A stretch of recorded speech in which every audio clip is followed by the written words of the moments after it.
CPR देना है तो सबसे जो पहला पॉइंट होता है हम क्या करेंगे उसमें सेफ्टी चेकिंग करेंगे।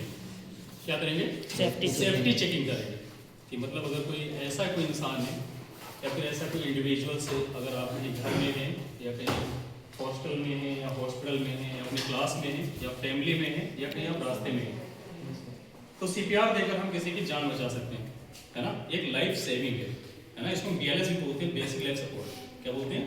सीपीआर बोलते हैं और बेसिक लाइफ सपोर्ट बोलते हैं, है ना। जिसमें मतलब कि हम मेडिकल जो इमरजेंसीज है उसको हम यूज़ नहीं करते हैं, जिसमें मेडिसिन का यूज़ नहीं करते, जिसमें हम वेंटिलेटर्स या डिफिब्रिलेटर्स का यूज़ नहीं करते, जिसमें हम ओनली असिस्टेड करते हैं। क्या करते हैं? असिस्ट करते हैं हम लोग, जैसे हम लोग इंडिविजुअल्स है या फिर जो भी हेल्थ केयर वर्कर्स हैं या फिर जो डॉक्टर्स है या फिर जो नर्सिंग स्टाफ है या फिर जो मेडिकल स्टाफ है। सीपीआर देने के लिए कुछ जरूरी बात है, जैसे हमें पहले किसी को सीपीआर देना है तो सीपीआर देने के लिए सबसे पहले हमें जो याद करने वाली चीज़ें हैं, जैसे किसी का हम सीपीआर अप्लाई करना है तो सबसे पहले क्या करना होता है, कुछ चीज़ें याद रखना है कि सीपीआर से हमें देना है। अगर कोई इंसान ऐसा कि अनकॉन्शियस, पेशेंट अनकॉन्शियस होना जरूरी है।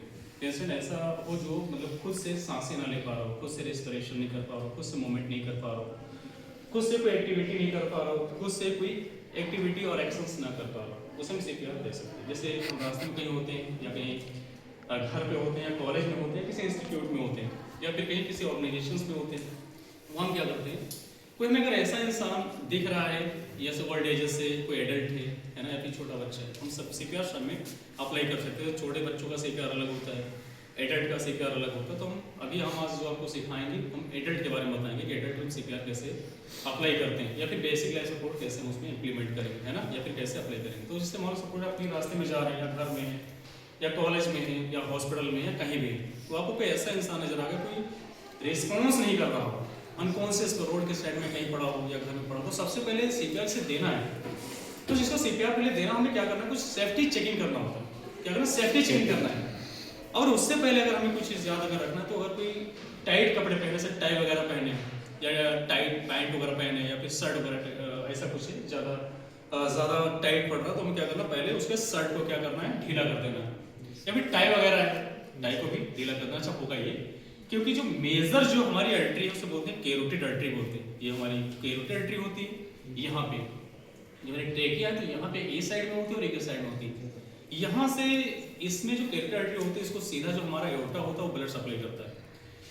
जैसे हम लोग देखते हैं कि जब तक हमारे जो ब्लड है हमारा हार्ट से, जब तक ब्लड हमारे ब्रेन को मिलता रहेगा तब तक हमारी डेथ नहीं होगी। जब हमारा ब्रेन डेड होगा उसके बाद ही हमारी डेथ होगी, है ना। तो इसलिए हम सबसे लास्ट में हम करते हैं कि अगर ऐसा इंसान नजर आ रहा है तो पहले हमें क्या करना है, सेफ्टी चेकिंग के तौर पे या उसे कपड़े वगैरह टाई वगैरह कुछ टाइट है जो टाई है उसे क्या करेंगे, हम ढीला कर देंगे। लेकिन जो पैंट्स हम क्या करेंगे, ढीला कर इसलिए कर देंगे कि इसलिए उसको कर देंगे, इसको थोड़ा बंद करो, ठीक है, ओके।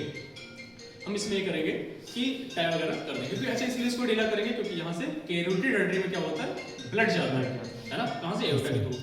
तो मतलब अगर टाइट रहेगी तो पहले से पेशेंट अनकॉन्शियस है, पेशेंट क्या है, पहले से अनकॉन्शियस है, तो ब्लड नहीं मिलेगा तो और जल्दी उसका डेथ होने का चांस और ज्यादा हो जाएगा। तो पहले में क्या करना, कुछ पहले जो छोटी छोटी मेजर चीजें हमें ध्यान देनी चीजें, इससे हम यहाँ पे आर्टरी है और इसको हम क्या करें, ढीला कर देंगे, पैंट है तो ढीला कर देंगे ताकि, और उसके बाद अगर हमें कोई जो चीज अप्लाई करना तो पहले उसके बाद हमें देखना सेफ्टी चेकिंग क्या है। सेफ्टी चेकिंग का मतलब ये है कि पेशेंट, हम ये देखेंगे पेशेंट है कहाँ पे।